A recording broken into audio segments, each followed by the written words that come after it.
Tudi v Mariboru so ob 1. decembru potekale številne aktivnosti in osveščanje o bolezni AIDS oziroma virusu HIV.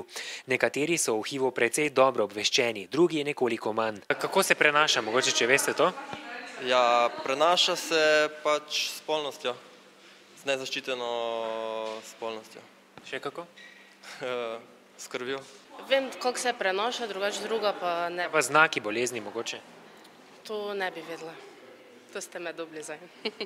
Lepo, da obstaja tak dan, no. Še več bi jih moglo biti za obveščanje ljudi in pa osveščanje v zvezi s tem. Letos je v Sloveniji na novo za virusom HIV zbolelo 30 ljudi, od tega je bilo 27 moških in 3 ženske. Žalostno je vedno to, da kljub temu, da je vedno več akcij, ki osveščajo ljudi glede nevarnosti AIDS-a in seveda HIV-a, da pač se še vedno to širi naprej. In za nami prihajajo generacije mladih, ki se še vedno očitno ne zavedajo dovolj te nevarnosti in zato smo tukaj tudi mi, da jih osveščamo. Število okuženih v Sloveniji narašča. V zadnjem desetletju so diagnosticirali 323 okuženih.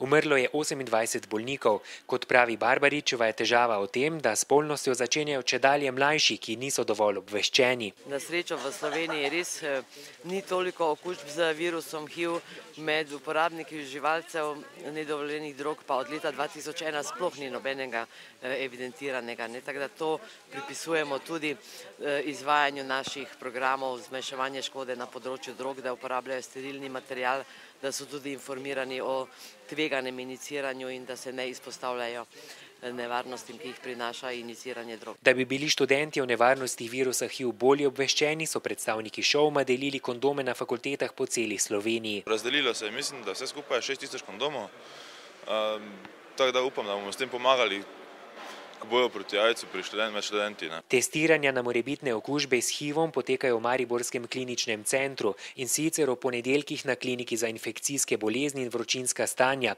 ter vsak dan na oddelku za transfuziologijo.